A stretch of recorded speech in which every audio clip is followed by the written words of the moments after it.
Power Chord.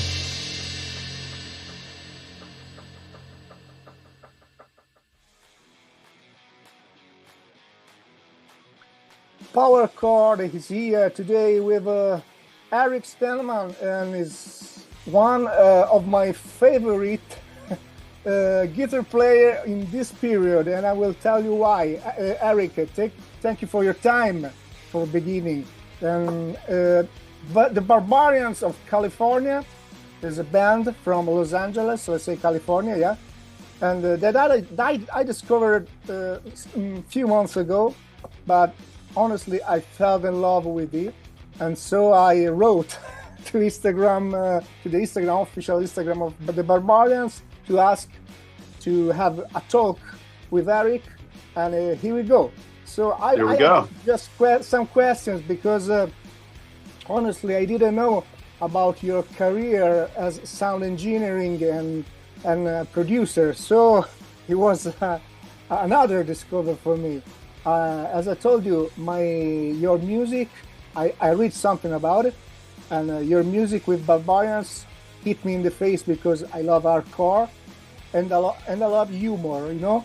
So you unite in a perfect way, in my opinion. And I would like to ask you something about the history of Barbarians for the power chord people that doesn't know you. Yes. How would it get born, the project?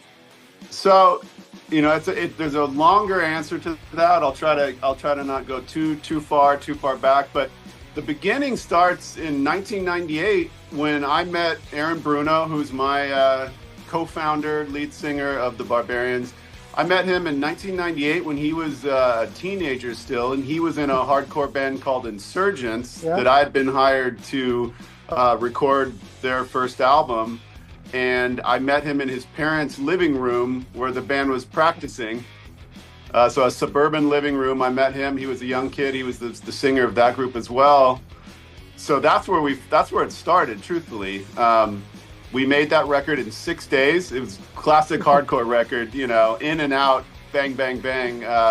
You know, whether it stood the test of time can be debated. But anyways, that exists. We went our separate ways. He did several other bands. And then we reconnected when he started AWOL Nation, which is what he became most known for. Aaron's been making music since he was, 16 years old, and he kept plugging away, and then finally, found quite a bit of success with AWOL Nation, and I joined him on the studio side of things. So I was an engineer, mixer, just, facilitating whatever it took in the studio. But meanwhile, we both, going back to the 90s, we'd grown up in and around hardcore. We went to, even though I grew up in Northern California, he was in Southern California, but we saw a bunch of the same bands whenever they would pass through our areas. So we always had a love for metal, for hardcore, for punk. So, more than a decade into working together with AWOL Nation, I had been just kind of making some riffs on my own before studio sessions, after studio sessions, and he finally kind of caught me working on it. And he's like, "What are you up to?" And I said, "That's not ready for anyone to hear." He kind of forced me into playing it for him. He thought it was cool. He caught interest. He said, "Let me sing on a song." He did a song. Pretty soon we had 3 songs. Pretty soon he said, "This is a band now. We're going to do this." So that's kind of the birthplace of it. Yeah, it was once almost like a joke, and now you're touring with Guns N' Roses, Deftones, Converge, and Poison the Well, and many other bands. So it's getting serious. Yeah, it has, and it's more serious than we would have ever guessed. Really, as we've said in other interviews, or Aaron I know has said, we thought we'd do one song. We thought maybe we'd put out an EP. We thought maybe it'd be fun to play one show. We played one show, and it was just kind of too good to stop. You know what I mean? If given this opportunity, we just want to chase this down. Yeah, cool. And my first questions is about the last singles that are really cool. I mean, I love Modern Fashion, and I love Bomb on a Knife Trade. They will go in this EP you were talking about. We are working towards a new album. We're almost done with the new album. That release hopefully will be coming sooner than later. The release date, anyways, of the announcement. Yeah, it's been really easy. We finished the first record. This band will probably never tour 10 months out of the year. That's just kind of the way it's made, but we have access to our own studio, and so why stop, creating, right? And then in this modern world, it's so easy just to release songs as you finish them, Yeah. right? And so maybe there's a strategy, maybe there's a business model that we should be following, but we've just been going with it. And Modern Fashion was the first new song we finished when we started to think about a second album. So we just put it out. We had the Deftones tour coming up, and we thought let's have a new song to go with our first tour. Cool. Yeah. I would like to ask you something about your sound engineering career work. Mm-hmm. Because I read that you work with a lot of bands, not only hardcore, but also from my emo youth, right? Like Dashboard Confessional, Far, with Jonah. I know Jonah very well. And Game Face from Jeff. I would like to ask you, among all these very good bands, who you remember well? I mean, which memories you bring with you? I mean, that's a big question, right? So yeah, I've been very fortunate that I started in music like most people do as a 15-year-old kid who had a band, and my demos sounded horrible, right? And so I would watch the guy in the recording studio. We couldn't afford a nice recording studio, but I was kind of always looking over the engineer's shoulder, and I started to think I need to learn that because I need to make my music sound better. So, in my teens and early 20s, I was in a few bands that had limited success, and then I transitioned right into the studio side of things. And so, as doing that for 2 decades plus, I don't even know if it's hit 3 decades now. I don't want to date myself, but boy, to think of certain stories. It's just you cross so many paths. You catch so many artists at different points in their career. I've been with people when they're really on the way up. I've been with people when they're at the top of their game, and then I've been with people that are maybe later in their career and kind of restarting their model, their business model, their music career. Here's the answer that came directly to my head. Senses Fail. Do you know the band Senses Fail? Sure. So Buddy's the singer of Senses Fail, and Buddy has one of the biggest personalities of anybody in music I know, and anyone who follows him on social media knows this, right? So as far as someone, I've worked with Buddy both in the studio. I tour managed and did live sound for Senses Fail in the UK for sure, maybe some dates in the United States as well. Buddy's a guy that's unforgettable, right? In whatever capacity you come across that guy in, he's someone you're going to remember. And to this day, we're friends. We keep up. I ran into him at Riot Fest. Barbarians played at Riot Fest in Chicago, and Senses Fail was playing the same stage. That was the first time we'd seen each other face to face in a long time. But what a good guy. Just fun, always. Yeah, in that same world, Saves the Day. I spent a lot of time with Saves the Day. Both, and so along with my studio path, I toured a lot. I toured as a tour manager or a monitor engineer, front of house engineer. So I've kind of done everything to avoid having a real job. Anything in music that just keeps me from having to type up a real resume. So. Yeah, Chris Carrabba with Dashboard. I was with him. I got to see Dashboard Confessional played Madison Square Garden in New York, and I got to be there, and we made a live recording of that concert. So, boy, I should have been more prepared with some better answers for you. But those are just, kind of in that 90s emo rock, whatever you want to call it, world. There's a few stories for you. So, Far.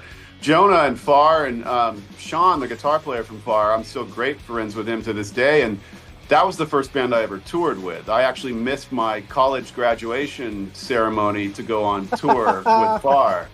So, we were in this horrible van driving across the country in our early 20s, chasing that dream. And me is running front of house sound for them and tour managing them, acting like I knew what I was doing. You know? Yeah, that's the kind of stories I want to hear.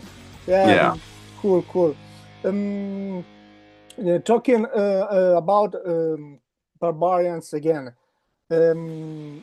Which song would you suggest to some power chord listeners and followers to introduce the band?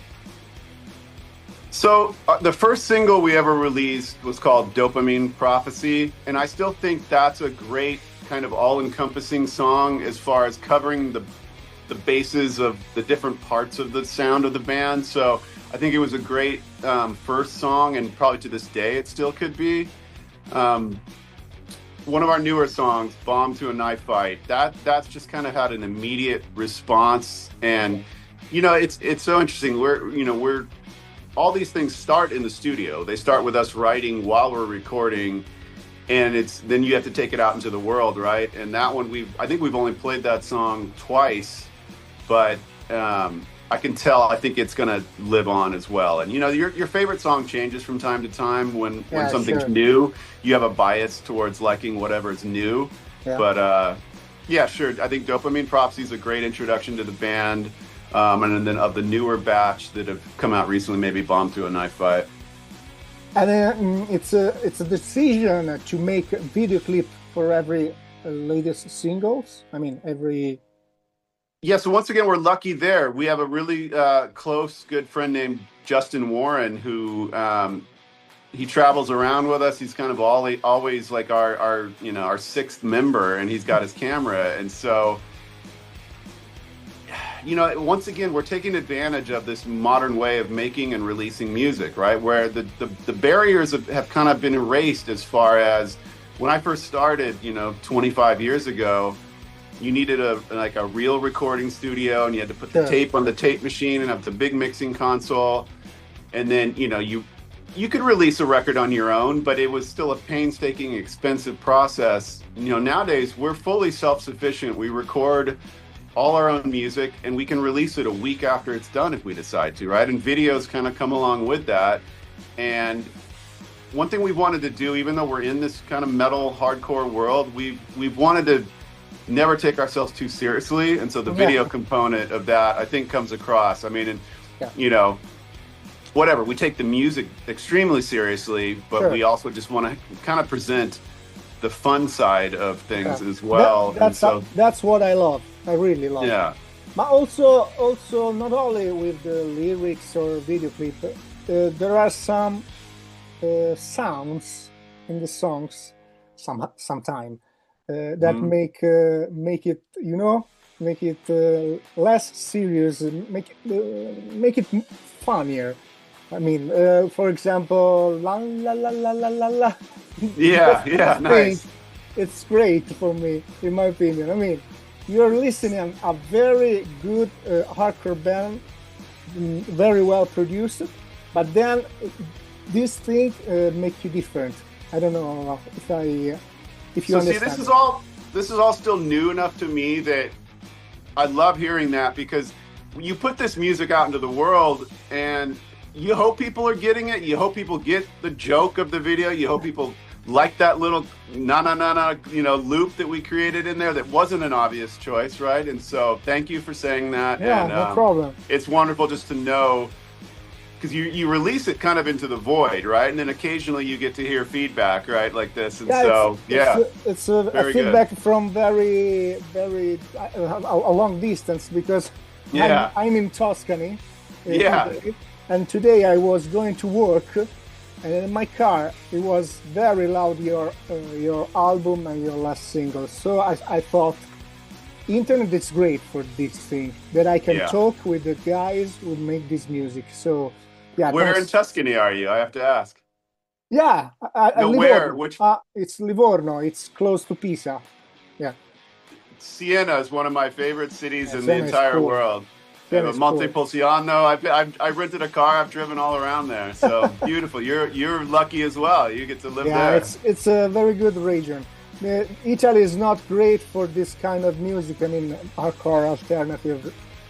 It's a bad place because maybe it's too much in South, so American bands and foreign bands always, Milan, right? Milan probably gets Milan gets all the concerts, right? Yeah.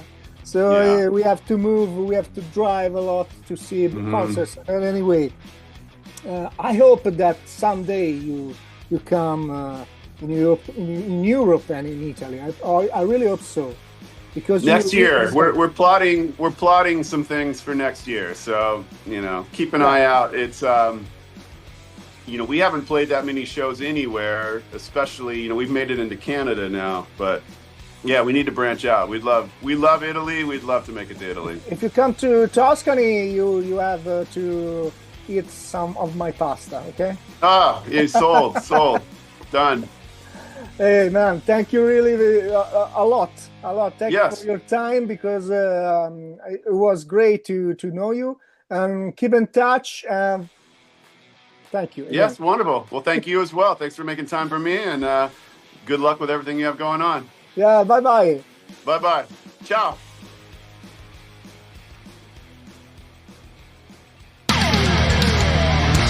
Power Core.